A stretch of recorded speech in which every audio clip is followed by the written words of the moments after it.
Magandang araw muli ko, Chanko. Magandang araw din sa iyo. Saan ka nga ba nag-aaral? Pisa Day National High School.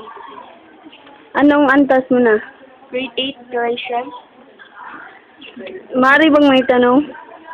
Ano po yun? Sa pag-aaral mo, nag-e-enjoy ka pa rin ba? Oo. Kung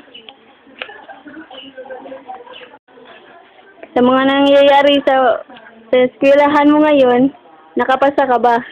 Oo, nakapasa ako. Mukhang mara- maraming salamat sa pagkikipagpanaya mo sa amin. Lorraine May Chanko, hanggang sa muling pagkikita natin.